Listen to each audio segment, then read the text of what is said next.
Alrighty. Thank you so much, everyone, for coming, for attending. I know this is sometimes like an awkward time of the evening, but I've been working on this for a little bit, and I've been really excited to do this. We always put a lot of, thought and effort into our parent presentations, but this is just one that I've been really excited about. So I really appreciate everyone coming and taking time out of their evenings to go through this with me. So, something that I think happens a lot is that there's these like misconceptions about Montessori and like what its purpose is. So, a lot of times I think, people come to Montessori for a lot of different reasons. And something we see a lot of is people coming to Montessori because they want their child to, read when they're very young and to be doing, math and these like advanced works. And they really are focused on that like early academic work, early excellence in, traditional things like reading and writing and math. And Montessori is really helpful for that, but it also has a greater purpose.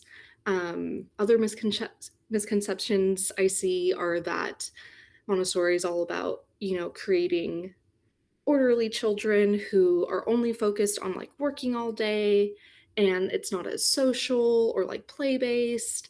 And it's not as much as other curriculums, but we do still incorporate all those things.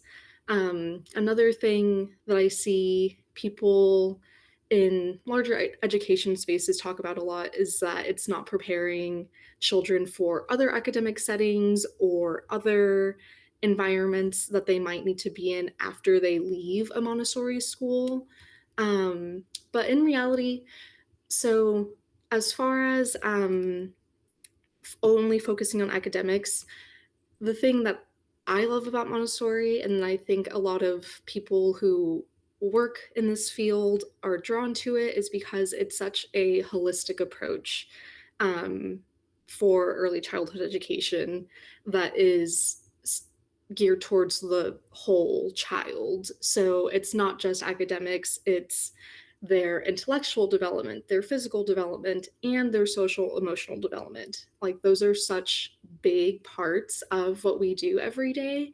Um, and it's really special to get to see children, especially in like the toddler and primary classrooms, really turn into like a whole being.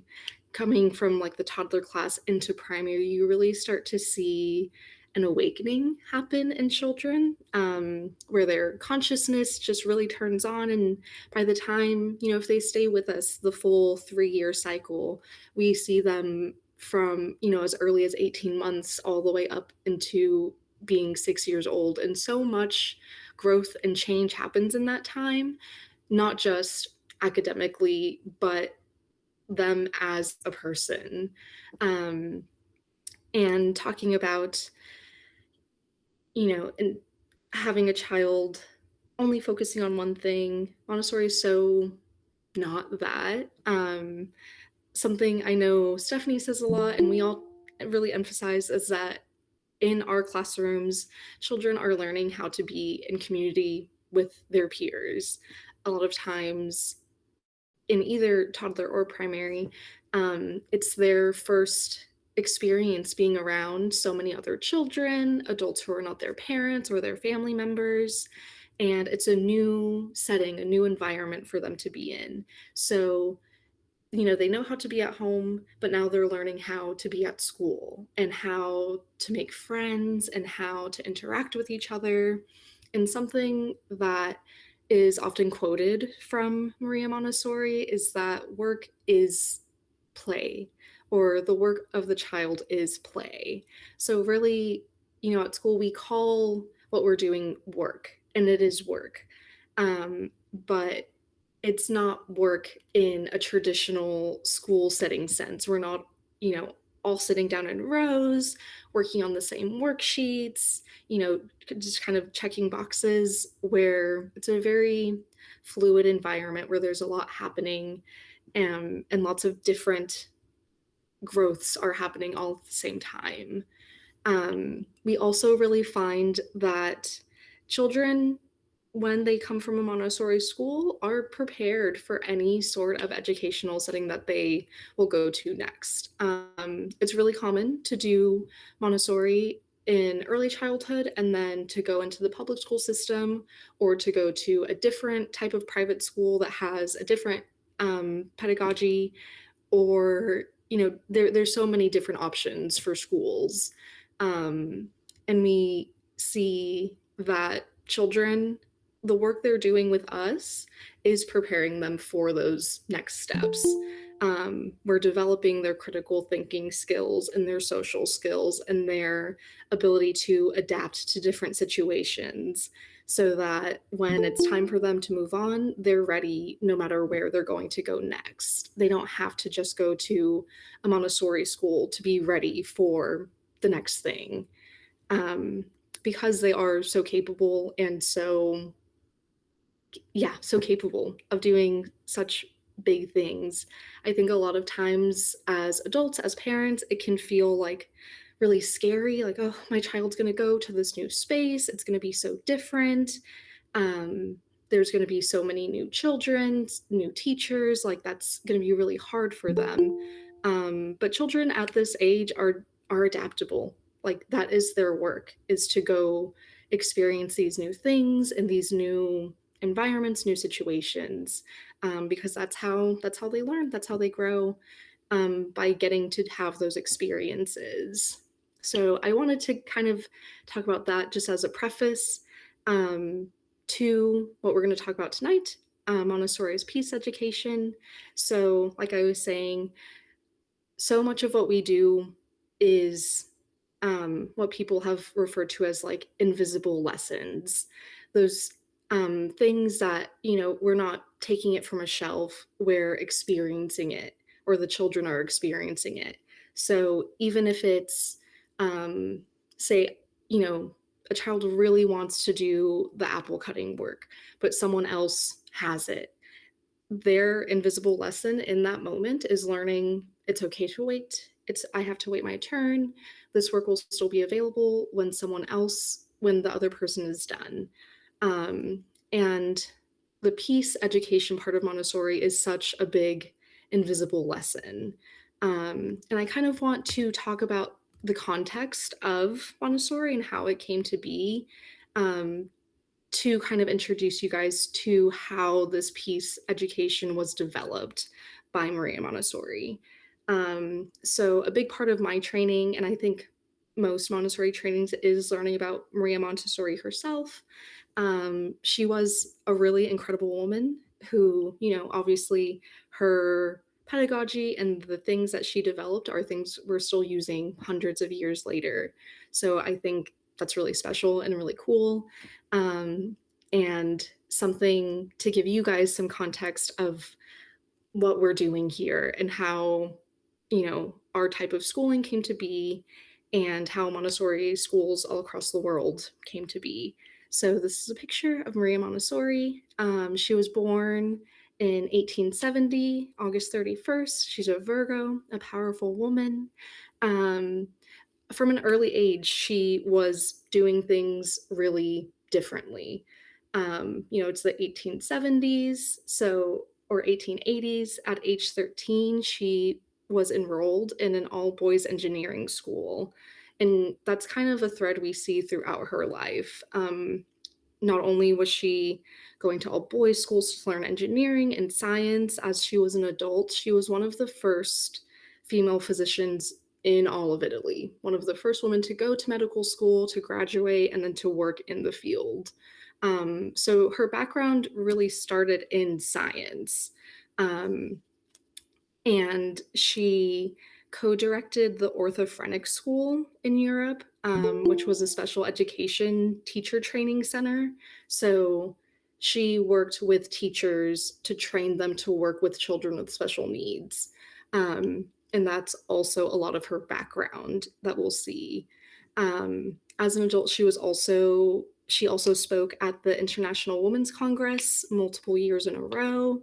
So even in a time where it was pretty contentious and not common, she was making really big moves in fields of feminism and in her own life, like as a woman working in STEM, essentially, at a time where that was really not common.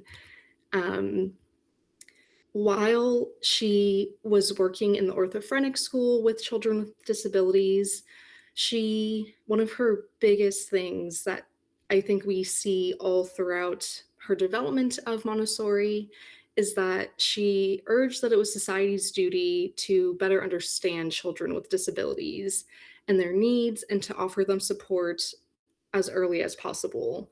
Um, and again, at this time, children with special needs or with disabilities were cast aside. They were seen as like problems and things that no one wanted to deal with. So even, before she started developing her own pedagogy, she's seeing children who need help and wanting to find the best way to support them. And I know, again, like that's something that we say all the time to parents is that early intervention is the best intervention. And that's something that has been felt and studied and shared for hundreds of years. Um, Through her work with the orthophrenic school, she also just did her own independent research, working and educating children with disabilities. And through her work with those early children, that became the basis of the Montessori method.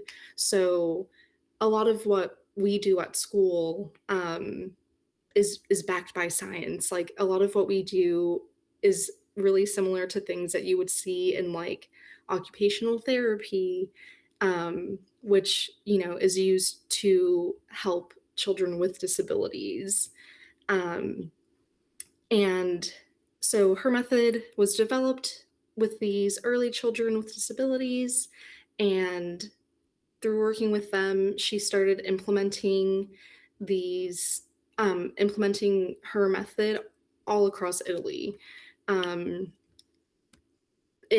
she is from Italy. It became really popular. Italian governments wanted to implement it across all schools, and it kind of ties back into what I was saying before of like a misconception of Montessori.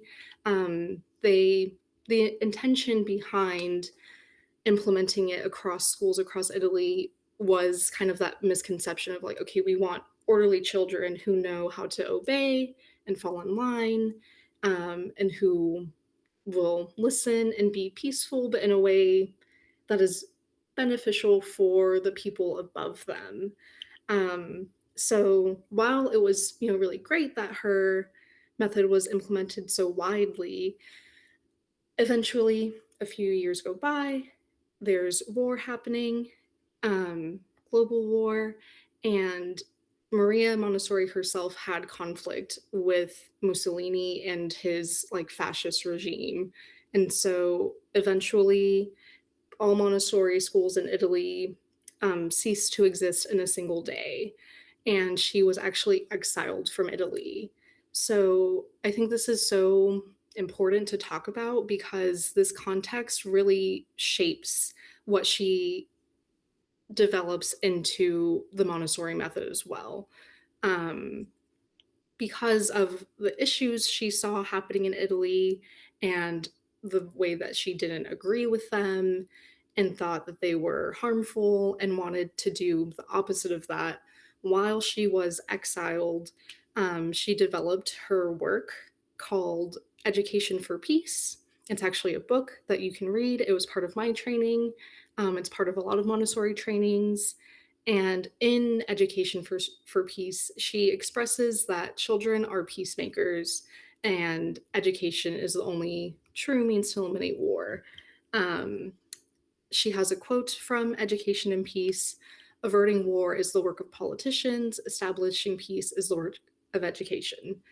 And so obviously what we do at school every day with the children is not necessarily political, but the idea is we see them and value them so highly as people who will go out into the world and shape what is coming next after us. And Maria's idea was that if we are educating children early and integrating these ideas of acceptance and kindness and conflict resolution, that they are then able to go out into the world and be more peaceful people who are able to be peacemakers and to spread this throughout the world. And so, a little bit more context. I know the history is maybe not always as interesting, but I think it's so important to explaining how we got to where we are today. So, in 1939, she travels to India to run a training course, again, showing how global Montessori is. It's something that's practiced all over the world. There are Montessori schools in every country. Um, and while she was in India, it was meant to be just like a 3-month training. She was just there to run the course, and then she was going to go back to her home in, I believe, the Netherlands. But while she is in India, Italy enters World War II, and Maria and her son are actually interned and confined in India until the war is over. Um, so again, she's having these really intense experiences with war and with peace, and living through those things, you can really see how it shapes her view of education and how impactful it can be and how important it is to practice with our youngest children. um, After that, she really urges that global citizenship and personal responsibility and a respect for diversity should be a part of every child's education, both implicitly and explicitly. Um, and through teaching children these things as early as possible and just making it a part of their lives, um, a part of what they're naturally learning as they're learning everything in the world. She believed that children would learn how to live peacefully with one another.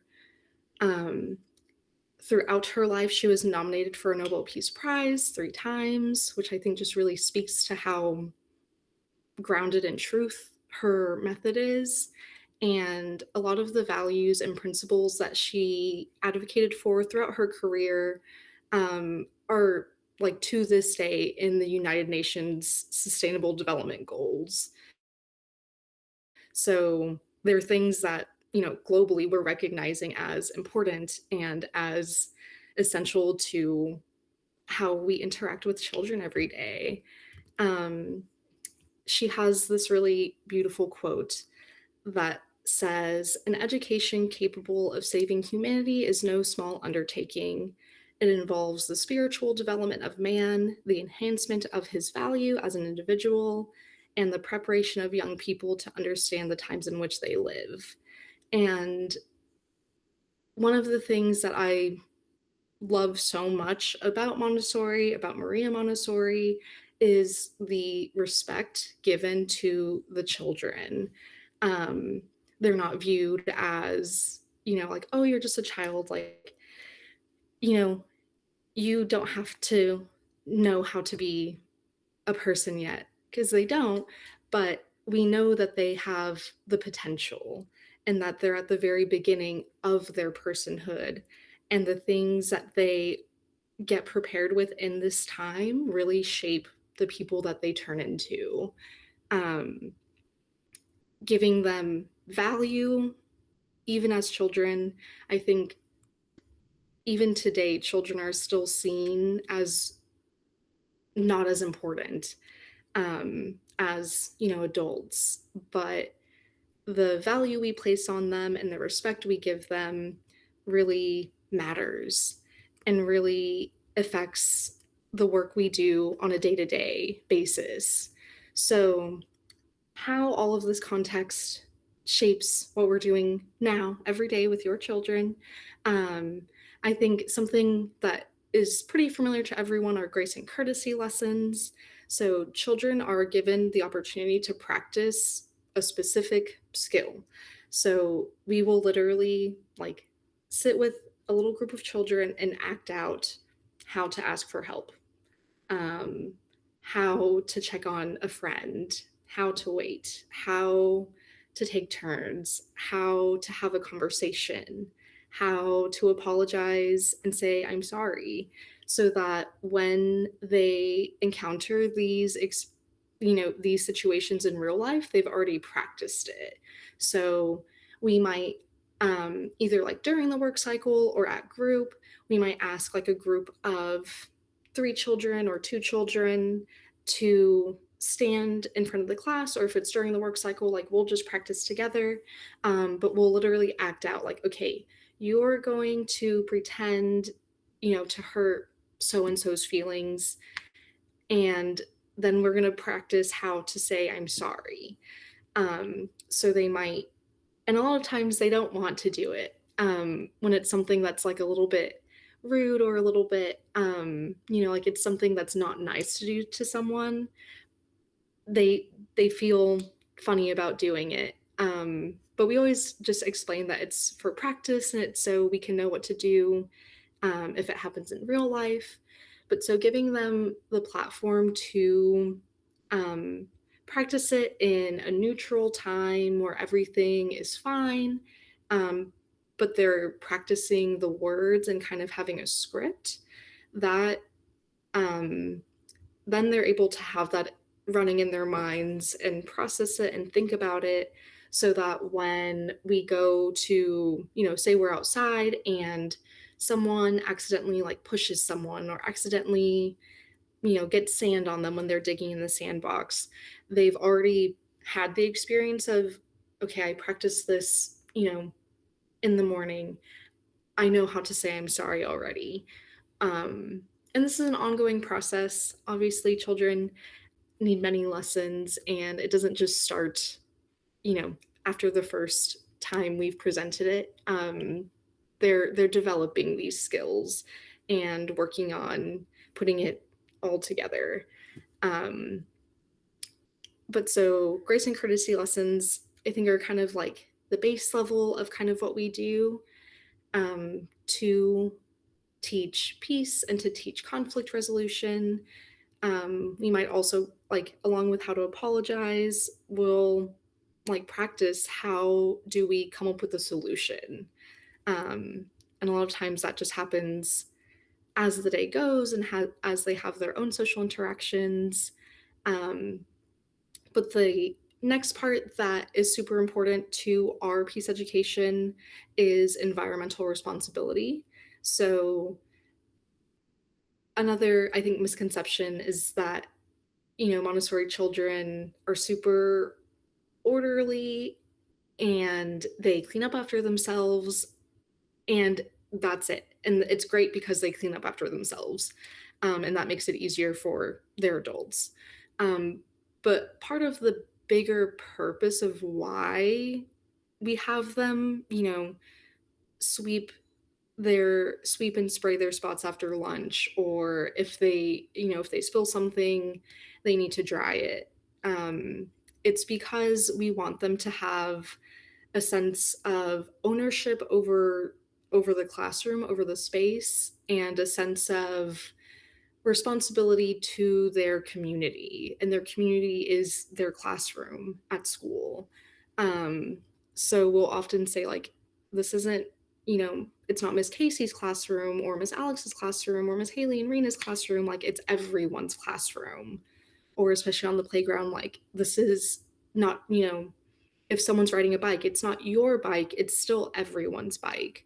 Um, because we want them to be thinking about, how does this impact the rest of my peers? How does this impact the rest of my friends?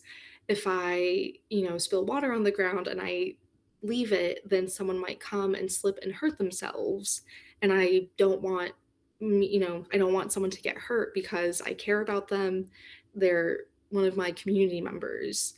Um, and we also find that when they have a sense of ownership over their space, when they feel like this is my classroom, this is, my space to be proud of, um, they really want it to be clean and, organized and peaceful to be in. Um, and so we're getting them thinking about that kind of like responsibility towards others and a responsibility towards themselves. If and this is not to say that every classroom is always perfectly clean and there's never crumbs on the ground, because we're learning and there is, but we'll ask them like if we notice someone did the cucumber work and they left some peels on their table, we sometimes ask like, oh, do we want to have our tables dirty and messy, or and they say no, like we want to have clean tables because they're ours and we are responsible for them. um, Along with this like classroom environmental responsibility, Montessori is also so big on having a relationship with the outdoors and with nature. um, and we talk a lot about taking care of our earth and taking care of the outside. And we have our garden that is blooming so beautifully, and we're doing all of those things because yes, it's nice to have fresh grown flowers and vegetables growing, and it's very beautiful. But we also want them again to have that deeper sense of connection and responsibility towards everything outside, and taking care of our planet as a whole. And so we don't we don't have these conversations explicitly. We're not saying, we have to take care of outside because we have to take care of the whole earth and we want our earth to be healthy.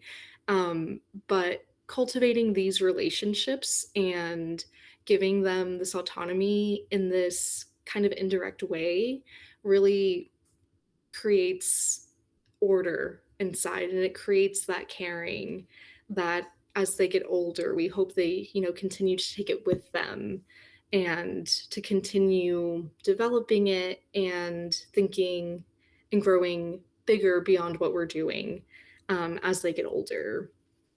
um, our next thing that I know we're really big on as a school is community building.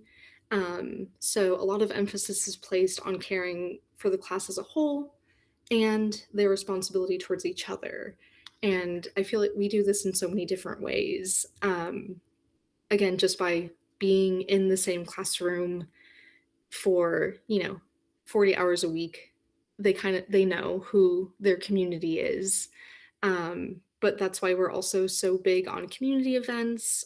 I know Rena works really hard to put things together because we genuinely want the children to get to experience what it feels like to be in community together. And the events are so special because it just gives us another opportunity to see each other outside of school. And the more we see each other's faces, and especially like children getting to see their guides interacting with their parents and having conversation and seeing the adults in their life be in community together, really models for them what that looks like and how beautiful it is to have such a strong community. um, One of the biggest things that I think a lot of people do associate with Montessori is independence. Um, through practical life work, we give them independence to dress and undress and to make their own snacks and to do things for themselves. But a big part of peace education in Montessori is also the element of social independence. So children are encouraged to talk through their conflict, without adult or with adult guidance only when necessary. And we really view their, social conflicts as an opportunity for them to develop that sense of relationship towards each other, compassion, and as an opportunity for them to understand where this other person is coming from. Um, so, a big part of our job as guides is to observe and to watch when children are having these conversations because it's so easy and like it feels like the hardest part of my job sometimes to not just step in and fix it for them right away and to say like okay you do this now we're not arguing anymore. But it's really important to give them the space and the opportunity to have their own conversations and to try to work through it themselves. Because if an adult is always stepping in for you and always just saying, oh, here, like it's her turn, your turn is next. Like I'm setting a timer for her to have it 5 more minutes and then you can have it. That's not really giving them any of their own conflict resolution skills. Um, that's not allowing them to figure it out themselves because so often we see that if we don't step in and we let them have their own talk, they will be able to resolve it on their own. Um, Obviously, we're there, we're watching, and we're making sure that okay, I see this isn't really going anywhere. We're just kind of yelling at each other, and nothing's getting resolved. Then we are there to intervene and to help guide their conversation. And again, this kind of goes back to our grace and courtesy lessons where we might have already practiced what to do when someone has something you want, but now they're fighting over it. And so we might just come over and say, like, oh, do you remember, the other day when we practiced, what can you do when, so and so has this work that you want to use? And sometimes even just giving them that reminder helps them kind of like think back and go like, "Oh, like I do know what I'm supposed to do, even if I'm not happy about it, even if it makes me upset, like I do know that I have to wait." And then we're there to help them through, if they're having a big feeling about having to wait, we're there to help. Um, or if we see like, okay, this isn't really going anywhere, or like now we're like pushing or hitting, then we're there to help, obviously, because we want everyone to be safe. But if we see that they are making progress and they are using their words, we really want them to try to do it on their own. Because oftentimes we'll also see, I'm watching and I'm seeing that you guys are talking, but we're still not really coming to an agreement. And then maybe we both just walk away. And that's okay too, to just give each other space. And oftentimes, like that happens, we can't really agree on anything. We've walked away, and then 5 minutes later, like we're best friends again. So it's really just about giving them the space and time to work through it on their own if we see that they can. Um, and that kind of leads me into the prepared adult. So my role in the classroom, all the guides' roles in the classroom. A big thing we do is we are modeling peaceful behavior with each other as adults, with you guys as parents, and with the children themselves. So we aren't ever raising our voices. We're not, we're showing them that even when you're upset with an adult, like there's a way to communicate through that. Um, I know we try to do this a lot too, the way we interact with each other in the classroom, like Alex and I, or Haley and Rena, or when we're all together. Um, there will be times where we'll talk about something that we're modeling how we would want a child to deal with something. So if, Haley and Rena like bump into each other, they'll kind of like not get big, but they'll act out in a way that children can hear and absorb and kind of, like, be aware of, even if they're not directly watching, of saying, like, "Oh, like, I'm sorry, Miss Haley, I didn't mean to bump you." And then Haley will say, like, "It's okay, Rena, I know it was an accident." Um, little things like that. Um, to model to the children how to have those kinds of interactions. And again, kind of like what I was saying with the community building, we are always greeting you guys as parents. And we say a lot like our relationship is so important because when we have a strong relationship with you guys, the children have a deeper sense of trust in us. They see, like, okay, my mom and dad like this person, they like my teachers, so I'm going to go to school, with the good attitude and like receptive and wanting to interact with them too, because it's someone my mom and dad like, so I like them too. Um, and again, kind of talking about that respect for the child, we auto- respect the child's autonomy to make their own choices and to learn and to experience appropriately because we know they are capable. Again, going back, one of the hardest parts is observing and not jumping in and fixing it for them. Um, we see, a child is struggling to put their shoes on, but we know they can do it. Maybe this is just like a different pair of shoes that they don't always wear, or they're just having trouble with it that day. They're forgetting to open the straps. It's really easy to want to just say, "Oh, I'll help you put your shoe on." Like, "Here, let me see. I'll do it for you." Or if they're doing a work and you see they're, again, peeling a cucumber, but they're holding the peeler backwards, so the blade is facing up instead of, like, on the cucumber. You really want to just go over and turn it in their hand and say, "Oh, do it like this."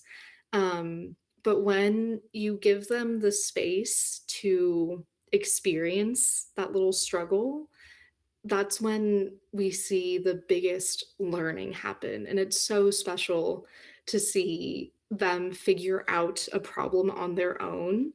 Um, even if you haven't said anything to them, even if you haven't acknowledged that they're struggling, when you see them, finally get their shoe on or turn the peeler over and they're able to start peeling, they're so happy and they're so proud of themselves. Um, and that's when those lessons are really getting integrated and they're really learning something because they got to learn it on their own without someone stepping in and doing it for them. Um, it really it really robs a child of a lot of learning and a lot of pride in themselves when we constantly do things for them. And that's why we're so big on independence and so big on letting them have these struggles. And doing all of those things helps them become more resilient and more capable of handling conflict and more capable of even self-regulating. So having a small little struggle, but then getting to take that pride and then, you're happy, you're in a good mood, you're then more likely to, like, want to help your friend if you see they're struggling. All of these things really, again, are creating that whole person, that whole child, who is able to go out into the world confidently and regulated and caring and peaceful. Um, Talking again about the respected child, they're seen, and these are both Montessori quotes, Maria Montessori quotes. The child is seen as having the potential to create a better humanity. They are both a hope and a promise for mankind. So, this is why it's so important that they're taught empathy and resilience because everyone who works at this school, both campuses, like, truly sees children in this way. Um, we really truly value them so much for who they are as individuals and who they're going to become as they grow and as they leave our school. Um, I know our whole staff cares so much about each and every child and wants the best for them and sees the best in them and knows that they can go out into the world to be these peacemakers and these um, just, little vessels of potential and promise. Um, and that's most of my presentation for you guys. I would love if anyone has any comments or just thoughts or questions. I'm happy to answer anything, or we can just have a conversation. And if not, that's okay.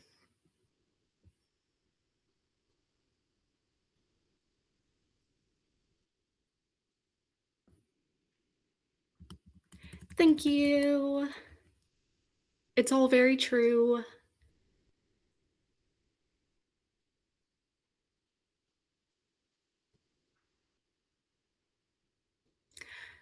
There's so much there. Mhm. Yeah. Some of if any parents have any interest in reading Montessori books or, like, learning more about the pedagogy, let us know. A lot of her a lot of her books and, like, her writing is pretty dense and a little tough to get through. I got through it because I had to, but they're not fun reads. But we have recommendations for fun reads or more accessible reads.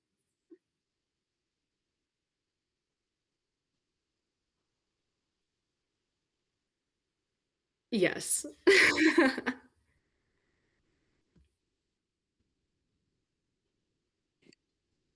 Hi, I'm Sylvia. I have a question.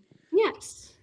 So tonight we kind of talk a lot about like respect their choices and their independence, but at the same time, how can we like do for let them respect at the same time our choices Mhm. on top of their choices? Like, I think I know what you're saying. Like, okay, yes. when you're like, "Okay, it's bedtime," and they're like, "I don't want it to be bedtime." Yes. Yes. Um, yes, that's we talked a lot about this in a previous, parent education, um, about emotional regulation, and so while their independence and their autonomy is super important, it's also still important for us to act as the adult Yes. in the relationship and to hold boundaries with them. Because so, like, in our classroom, this happens all the time where, you know, that child really wants to use that work, but someone's already using it. And so in that moment, I can't, like, you have the autonomy to make a different choice. Um, and so it's really about yes, boundaries create safety and security for children. So it's really about deciding like what are your firm boundaries and as the parent, like you can make your own choices of what you want to do. So in those moments where it's like no, like I hear you, but we're still doing this other thing. It's really about hearing them and validating how they're feeling and saying I know you really wanna do this and that's hard that you can't, and it makes you really upset. It's okay to be upset, and we're still doing the thing that I said, but I'll help you calm down, I can give you a hug, we can read a book together, like, we can manage the big feeling while still holding that boundary. Makes sense. Yes, definitely. Thank you. Yeah, of course, really great question. Thank you guys. Thank you everyone for coming tonight. It really means a lot to me.